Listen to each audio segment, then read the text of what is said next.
And now joining us here on our set in Miami is Jeremy Scahill. Here is his most recent book, Dirty Wars, The World is a Battlefield. Mr. Scahill, earlier you were on a panel with Dan Balls and George Packer, and one of the questioners asked you, what do you see as the difference between how the Bush administration and the Obama administration approached the war on terror?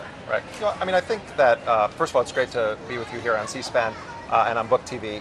I think that the Bush administration, I don't want to understate how atrocious I think that period was in American foreign policy. I mean, it really was like Murder Incorporated. I mean, the destruction of Iraq, the creation of these CIA black sites, the idea that the Geneva Convention was quaint, the Abu Ghraib torture, using Guantanamo. I mean, you could go on and sort of characterizing it. So I don't want to get into a thing about, is Obama worse than Bush? I mean, I covered those wars. I know firsthand what happened.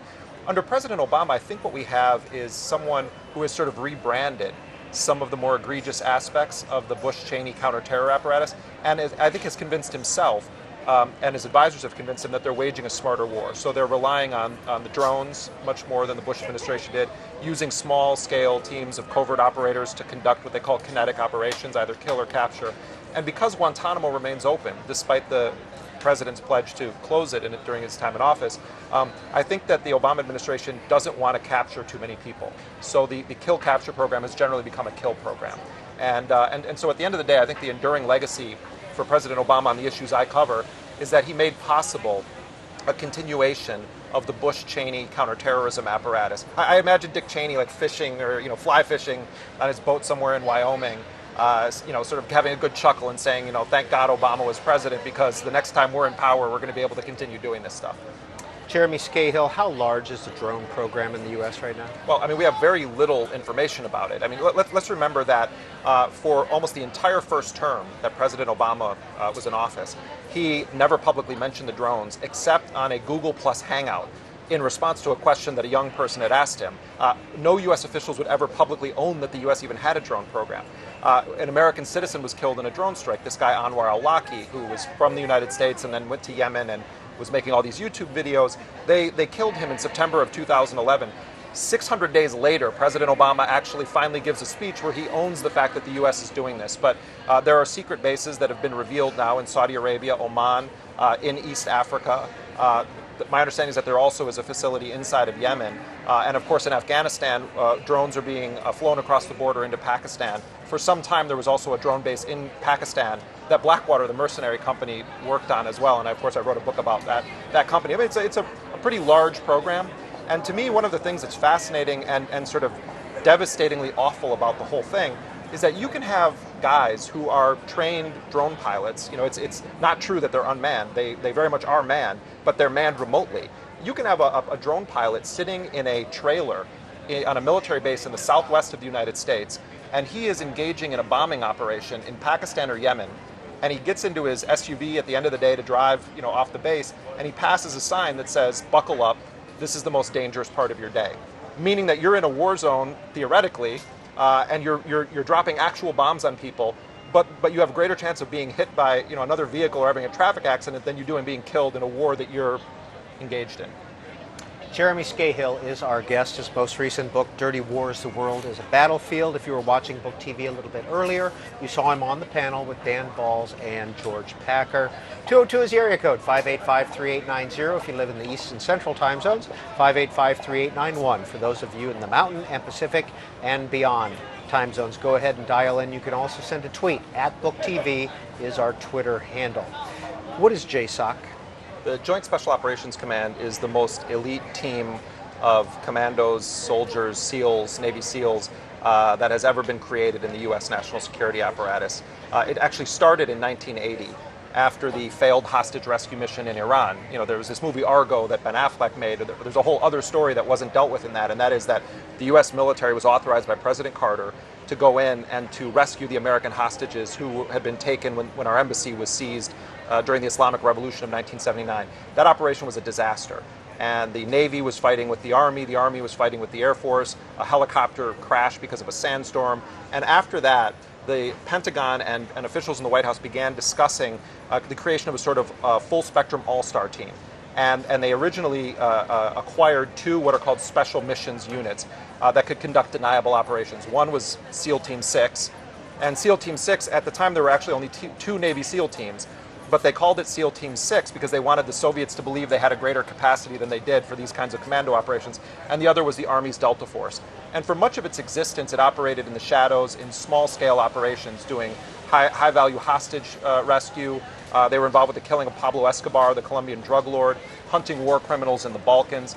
After 9/11, Cheney and Rumsfeld really came up with this idea. They thought that the CIA was a liberal think tank, which is hilarious to anyone that knows the history of the CIA. But they really did believe that the CIA had been melted down to basically a debate society under the Clinton administration. And they felt that the military's covert units would be the best weapon that the U.S. could use in a discrete, global, secret war. And so they injected JSOC with steroids. And General Stanley McChrystal ran JSOC for much of the Bush era, and they began operating what was effectively a global hunting organization. And they weren't hunting deer, they were hunting people. And they did their own interrogations. They had their own secret prisons. It was a whole parallel apparatus to what the CIA had traditionally had sovereign realm over. How did you get involved in this line of work? Purely by accident. I went to university thinking I wanted to be a middle school teacher. And I discovered very soon after I got to university what it meant to be on academic probation. I was a terrible student. So if I'm a horrible student, I don't know how I'm going to teach, the youth of America to do anything. And it's not that I was like screwing around and out partying. I wasn't very good at school. And I would say that I was enrolled at the university, not that I was attending the university.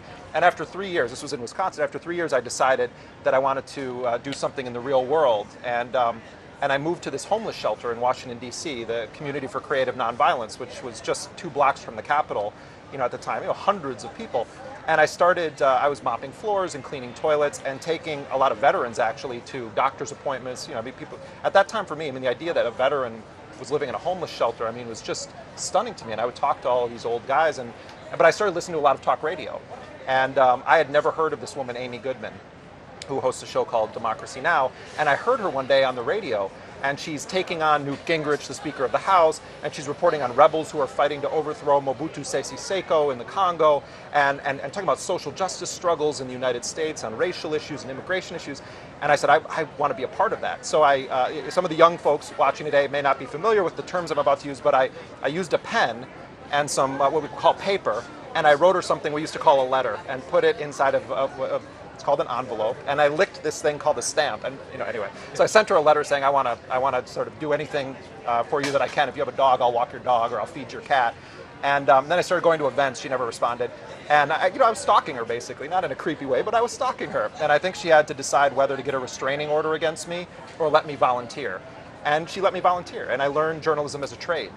First on the technical side of radio, and real reporters would ask me to help them edit their pieces. So I learned by watching journalists who I really admired and looked up to engage in the trade. And once I started going international, going to places like Iraq, a fire just caught inside of me, and I wanted to tell the stories of people who had no voice. Jeremy Scahill is the author of Blackwater, The Rise of the World's Most Powerful Mercenary Army. He serves as a national security correspondent for The Nation magazine currently. His most recent book, out I believe in April of this past year, Dirty Wars, The World is a Battlefield. The first call for him comes from Carl in Fort Lauderdale. Hi, Carl. You're on Book TV on C-SPAN 2. Jeremy Scahill is our guest. Yes, hello. I've followed Jeremy's career for quite a while. I think his work is exemplary on Blackwater and especially this new book. Earlier on the panel, he had suggested that possibly the reason we're in the state we're in now is Obama was basically a naive. He had no military experience, no foreign policy experience. If you could speak to him in light of what Snowden has revealed, what could be done? Because to my life, he's about the best kind of president we're going to get. Another Bush or Cheney would be a disaster. So here's a guy, a constitutional lawyer, a liberal, a good man. What could he do now to really make transparent and stop some of these abuses as you see them? Right. Thank you, Carl. I appreciate the question. First of all, I don't think, and if I gave that impression, I didn't mean to, I don't think that President Obama was naive. I think he's an incredibly brilliant figure. In fact, when he was in the Senate, I worked with his office at times journalistically on the Blackwater issue, because he, as a young senator, U.S. senator, actually was